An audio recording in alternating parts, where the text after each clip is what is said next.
한국은행이 3년 2개월 만에 기준금리를 3.25%로 0.25%포인트 인하했습니다. 지속된 고금리로 활력을 잃은 내수 경기를 살리기 위한 선택으로 보이지만 수도권 집값과 가계부채를 자극할 수 있다는 우려도 남아있는데요. 정철진 경제평론가와 자세히 짚어보겠습니다. 어서 오십시오. 어서 오십시오. 네, 안녕하십니까. 예, 참 오랜만에 금리를 내렸는데 네. 인하 배경은 어떻게 분석하고 계십니까? 그렇습니다. 정말 오랜만이죠. 3년 2개월, 38개월 만에 금리 인하를 전격 단행을 했습니다. 예. 크게 세 가지 키워드 정도를 말씀드리고 싶은데요. 첫 번째는 물가, 두 번째는 내수, 그리고 세 번째는 미국 이렇게 파악하시면 될 것 같습니다. 중앙은행, 그러니까 한국은행이 가장 큰 목적이라고 역할이라고 하는 건 역시 인플레이션 잡는 거, 물가 안정 아니겠습니까? 예. 지난 9월 우리나라의 물가가 1.6%까지, 1%대까지 떨어졌습니다. 이게 거의 뭐 3년 8개월 만에 일이기도 하고 우리 체감은 잘 안 되지만 어쨌든 수치상으로 1%를 받기 때문에 금리 인하에 대한 명분도 굉장히 커졌다라고 볼 수가 있겠고요. 예. 두 번째는 역시 내수죠. 지금 한국 경제를 바라보면 수출은 좋아도 너무 좋습니다. 아마 올해 7천억 달러도 넘어서 일본보다도 많은 수출을 할 것도 같은데 내수가 상당히 힘들지 않습니까? 특히 소상공인들 분들 체감 경기가 너무나 안 좋기 때문에 금리를 좀 낮춰서 비용 부담이라든가 이자 부담을 좀 더는 또 특히 이제 내수에 돈 좀 돌게 하려는 두 번째 목표였고요. 세 번째가 미국이었습니다. 네. 우리랑 지금 미국의 금리 격차가 너무나 컸어요. 2%포인트 정도가 났었는데 뭐 여러분들 뉴스도 많이 보셨겠지만 이번에 미국에서 연준이 0.5%포인트 빅컷을 단행하면서 굉장히 한국은행 입장에서도 우리도 뭔가 금리 인하를 좀 할 수 있겠네라는 숨통을 트여준 이 세 가지 측면이 배경으로 볼 수 있을 것 같습니다. 네. 근데 말씀하신 대로 지난달에 이제 연준이 금리를 0.5%포인트 인하했잖아요. 근데 우리는 연준 인하폭보다 적게 이제 내린 건데 네. 이렇게 미국과 좀 같은 속도로 금리를 내리지 못하는 이유도 있을까요? 그렇죠. 앞서 이제 표를 잠깐 봤지만 이 자체가 미국과 우리의 금리 차, 그것도 금리 역전이죠. 네. 미국이 우리보다 금리가 높은 상황이 좀 부담이 됐을 겁니다. 예. 만에 하나 우리도 똑같이 0.5%포인트 빅컷을 단행했다면 그대로 또 2%포인트가 유지가 될 것 아니겠습니까? 그래서 이제 미국보다는 덜 스몰 컷이라고 하는 0.25%포인트를 이제 내렸다라고 볼 수가 있겠고 또 하나가 지금 미국 쪽이 일단 이제 빅컷을 단행을 했는데 예. 지금 돌아가는 모양새가 네. 미국 경기는 안 나쁘네. 고용도 괜찮네. 그러면 당장 11월 6일 날 했을 미국 11월 FOMC 회의에서 금리 안 내려도 되겠네. 이제 그런 상황이거든요. 그러니까 이게 완벽한 피봇, 금리 인하로 가는 줄 알았더니 또 미국이 멈칫멈칫하는 모습도 나온단 말입니다. 아마 그런 것들이 일단 우리는 0.25%포인트 정도를 내려놓고 추이를 지켜보자. 이런 결정이 될 수 있을 것 같습니다. 예. 이창용 한은 총재가 뭐 추가 인하 뜻도 내비쳤는데 이번에 매파적 인하라고 했단 말이죠. 네. 0.25%인데 매파적 인하 이게 좀 이해가 안 가는데요. 그렇죠. 왜 그렇습니까? 매파적 금리 인하 아주 좋은 지적을 해주셨는데 이번에 누구보다도 고민이 컸을 사람이 한국은행 총재 이창용 총재였을 것 같습니다. 예. 왜냐하면 앞서 말한 것처럼 지금 물가라든가 또 내수 경기라든가 또 미국의 상황들을 좀 보면 쉽게 금리 인하를 할 수 있었을 거잖아요. 근데 이창용 총재는 그동안 어떤 측면을 계속 강조해 왔냐면 가계부채 문제가 심각해도 너무 심각하다. 집값 만약에 인하하면은 또 고삐 풀린 듯이 날아간다. 지금도 많이 올랐는데 이런 것 때문에 더 긴축해야 돼라고 자신이 이야기를 했잖아요. 예. 근데 그렇게 이야기를 꾸준히 해 놓고선 아직까지 가계부채나 집값 문제가 잘 해결이 안 됐는데 내린다? 이러면 상당히 부담이 있었겠죠. 그래서 이번에 내리기는 내리지만 이제 우리 뭐 국민분들한테 이야기를 하는 것이 사인을 준 것이 마치 추세적으로 앞으로 계속 금리 인하기에 들어선 것이 아니다. 실질적으로 뭐 동결로 이어갈 수도 있다라고 해서 내리기는 내렸지만 속마음은 나는 안 내리고 싶었는데 내렸어. 뭐 예. 이렇게 이해하시면 될 것 같아요. 그거를 이제 매파 비둘기파를 나눠서 매파적 금리 인하. 그래서 이번에 내린 한국은행의 금리 인하를 매파적 금리 인하다. 이런 평가가 나오고 있는 겁니다. 그럼 결국은 다음 달 이제 올해 마지막 금통인데 이때 추가 금리 인하는 없을 거라고 좀 봐야겠네요. 네, 그렇죠.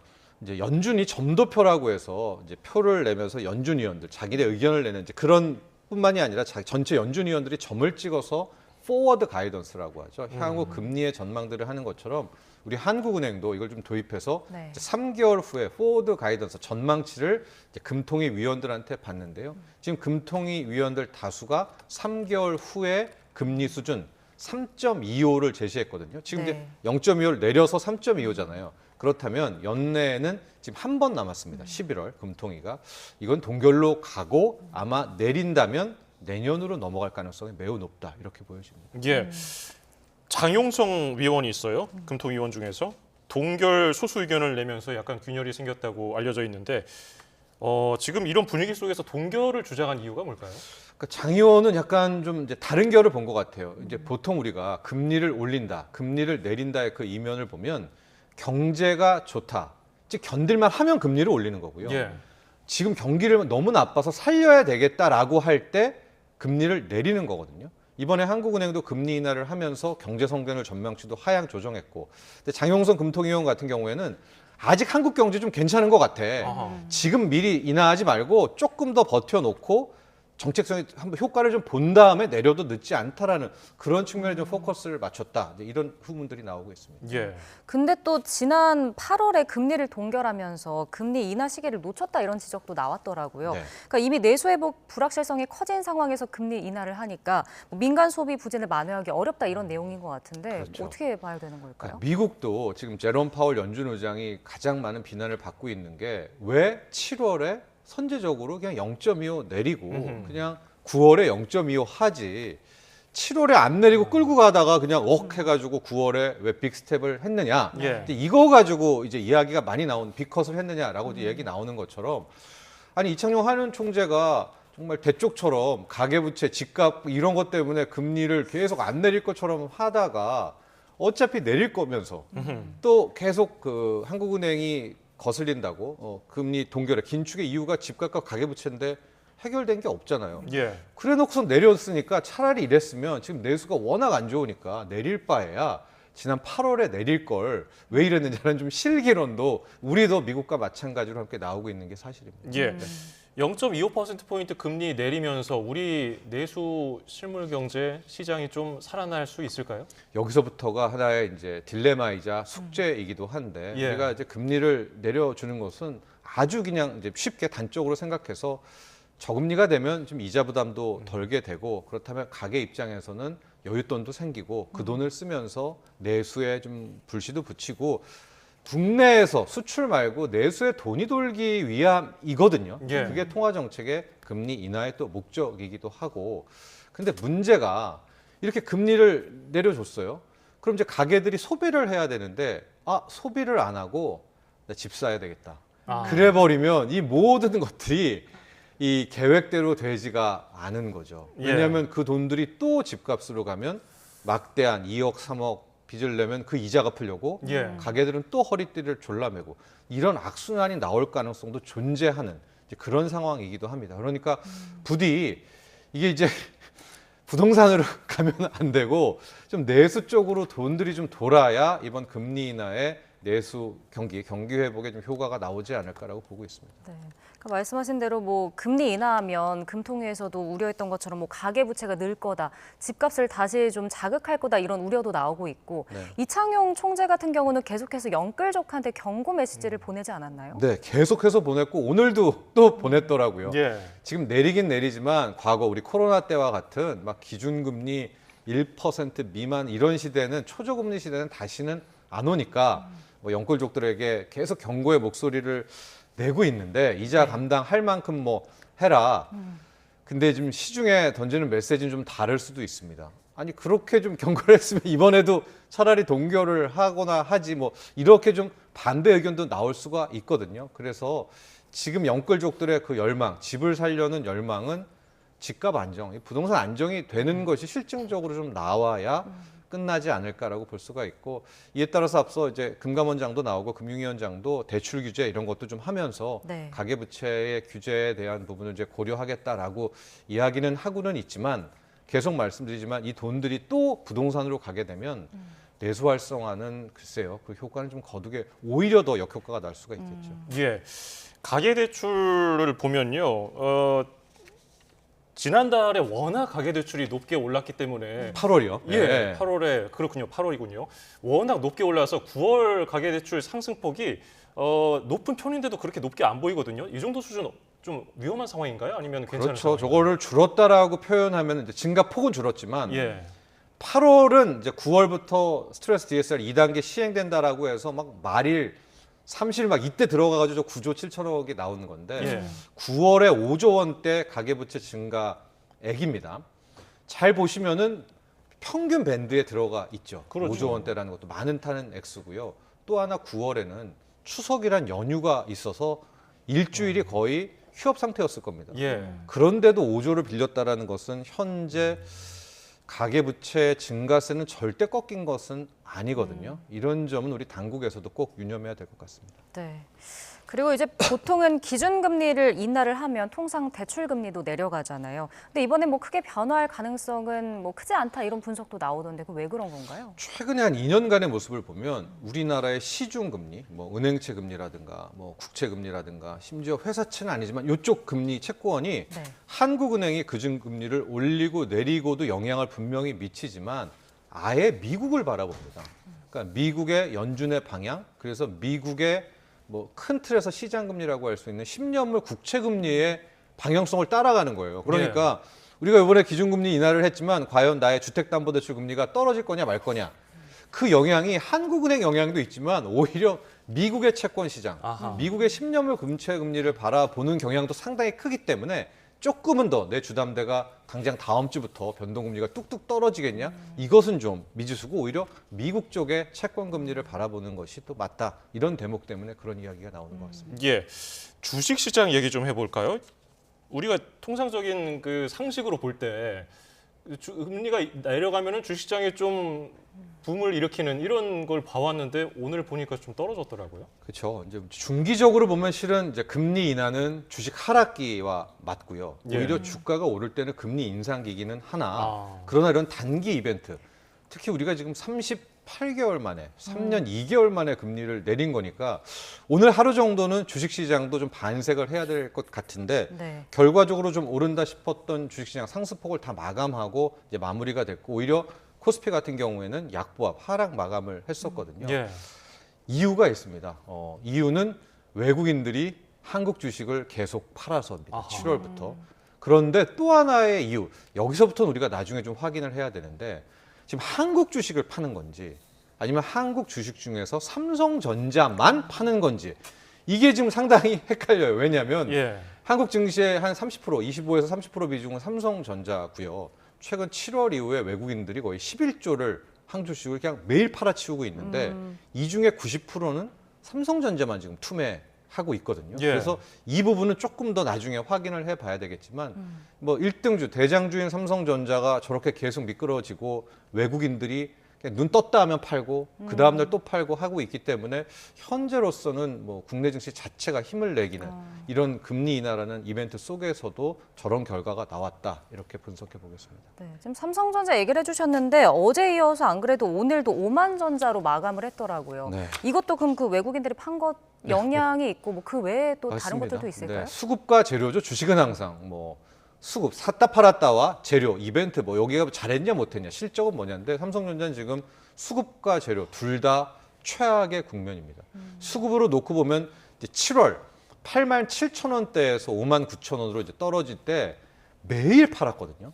그게 저게 이제 한 9조 원대, 10조 원대가 되고 있고 저 7월 때도 나중에 한번 우리가 분석해 봐야 되는데 저 때 이제 로이터 통신에서 갑자기 삼성전자가 엔비디아에게 뭐 납품에 HBM3 8단 납품 성공했다라고 해서 한 3, 4일간 올랐었고 이제 그때부터 외국인들 매도 개인이 달라붙기 시작하면서 지금 25% 정도가 주가가 하락이 됐는데요. 예. 외국인들이 던진 물량은 지금 국내 개인들이 거의 9조 원 이상 삼성전자를 다 받았다라고 볼 수 있는. 그러니까 수급에서는 외국인들이 팔아서 나쁜 거고요.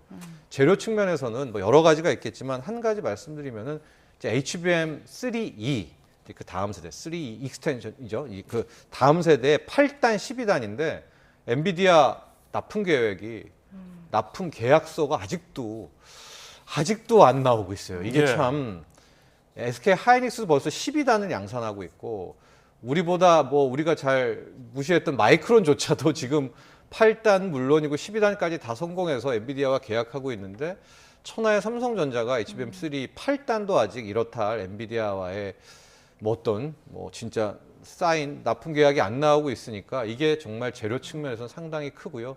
또 하나 삼성은 이제 메모리만 하다가 보니까 우리도 파운드리를 해야 되겠다라고 해서 파운드리 쪽도 굉장히 많이 노력을 했는데 예.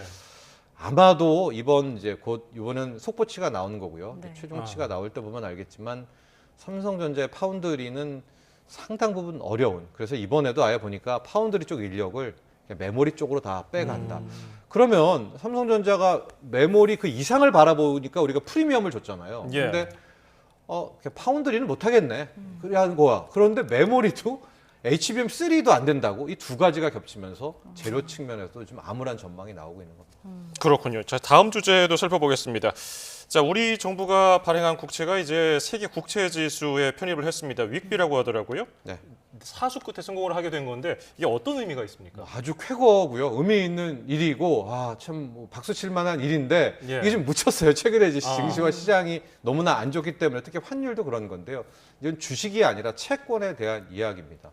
우리나라 국채, 우리나라 선진국 국채로 이제 취급을 받고 있는데 예. 세계 국채 지수라고 해서 지금 잘 설명이 나오고 있는데 FTSE 러셀이라는 곳에서 만든 지수입니다.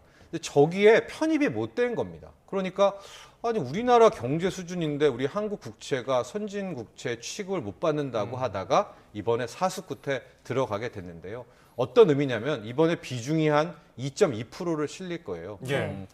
이제 조금 투자해 보신 분들은 알겠지만 저 세계 국채 지수라는 것은 지수고요. 그건 마치 코스피 지수, 뭐 밸류업 지수, 무슨 지수 같은 다우 지수 같은 지수입니다. 그러니까 그 지수를 추정하는 돈들이 있을 거 아니에요. 그 펀드들. 그 규모가 세계적으로 한 4천조 정도가 돼요. 예. 그 4천조의 자금은 나는 딱 저 세계 국채 지수가 오르는 것만큼 오르고 떨어지는 것만큼 떨어질래라고 해서 이제 패시브하게 운영되는 자금인데 거기에서 2.2%의 지수를 차지한다라는 것은 그 추종하는 자금 중에 2.2%, 뭐 대략 70조에서 많게는 90조는 이제 한국 국채를 무조건 사서 담아야 지수를 그대로 추종할 수 있는 것 아니겠습니까? 그러니까 뭐 브랜드 차원에서도 의미가 있고 수급 차원에서도 내년 11월부터는 이제 우리 쪽에 국채를 사려고 들어오기 때문에 당장 우리가 생각해 볼 수 있는 거는 환율 안정성이 있겠죠. 예. 왜냐하면 한국 국채는 원화로 바꿔서 사가야 되니까 그런 쾌거이기도 한데 이게 이제 뭐 물론 내년 11월이라고는 하지만 이런 빅이벤트가 나오면 약간 우리 감정적으로 또 시장은 항상 자산 시장은 선반영하잖아요. 예. 원달러 환율이 좀 크게 좀 떨어져 줘야 되는데 글쎄요 지금은 거의 움직이지도 않고 있는 이제 그런 상황이어서 이런 좀 왜곡된 주식이든 채권이든 외환이든 뭐 하나에 좀 숨통을 트여야 될 필요가 있겠다 이런 생각을 해봅니다. 그럼 구체적으로 이게 내년에 그렇게 편입이 되면 네. 경제적으로 봤을 때는 어떤 효과가 있는 건가요? 앞서 말한 것처럼 환율 안정성이 있겠죠. 하고 이제 여름부터 포트 교체가 될 테니까 이런 효과가 나오게 될 거고요. 재정에 있어서도 많은 숨통이 트일 겁니다. 왜냐하면 우리가 국채를 발행하면은 당연히 국채에 대한 이자 줘야 되는 거 아니겠습니까? 그러니까 정부 입장에서는 또 그런 이자 부담 더는 재정적인 운영에서도 좀 숨통이 트일 수가 있는 측면이 있어서 정말 오랜만에 좀 반가운 소식이 들렸다 이렇게 볼 수가 있겠습니다. 예. 지금 또 짚어볼 대목 중 하나가 우리나라 증시가 관찰 대상국 지정을 피했다는 건데 이게 위기를 어떻게 잘 피했습니다. 네, 그게 저 FTX 러셀이라는 기관이 예. 이제 공신력 있는 기관이죠. 모건 스탠리뿐만이 아니라 그래서 이제 저 기관에서 채권에 관련한 지수도 만들고 그게 예. 바로 앞서 말한 세계 국채 지수고 주식 시장 관련한 지수도 만드는 거예요. 그러니까 FTX 러셀이 만드는 선진국 주식 시장 지수, 신흥국 주식 시장 지수가 있어서 마찬가지로 이제 그 지수를 추종하는 막대한 돈이 있는데 현재 우리의 이제 국장, 우리 한국 증시는 선진국 증시에 포함이 되어 있는데요. 계속해서 경고를 하는 거예요. 이제 그게 공매도 때문이기도 한데 네. 왜 공매도를 지금 금지시키고 있느냐? 이런 것들을 계속하면 선진국 증시에 못 있고 너네 한국 증시는 이제 신흥국 지수로 내가 빼버릴 거야.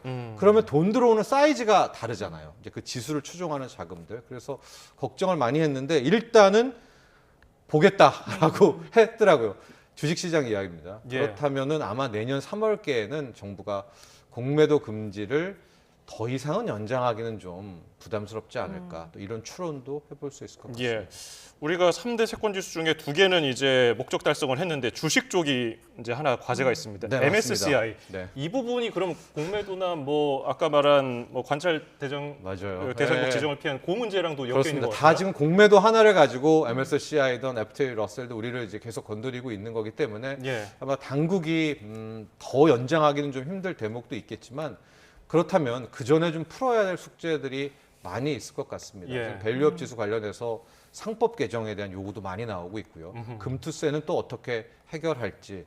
과연 이렇게 매일 물적 분할하고 상속 때문에 지주사들 주가 누르고 저런 것들이 완연한 그런 국장, 이 K 증시. 지금 연초 이후에 우리의 코스닥은 전 세계 꼴등입니다. 수익률 기준으로. 전쟁 나고 있는 러시아보다도 못하고요. 우리의 코스피는 전쟁 중에 러시아, 그러니까 하위 4개국 중에 속해 있는, 이건 좀 말도 안 되잖아요. 우리 예. 한국 증시가 이런 상황에 직면해 있다라는 것은 이걸 좀 푸는 쪽에 초점을 맞춰야 내년 3월에 뭐 공매도를 어떻게 하든 그것도 뭐 투자자분들, 개인분들에게 좀 많은 공감을 얻지 않을까 이런 제언도 하고 싶습니다. 알겠습니다. 자, 경제 소식 정철진 경제평론가와 함께 짚어봤습니다. 오늘 말씀 고맙습니다. 고맙습니다.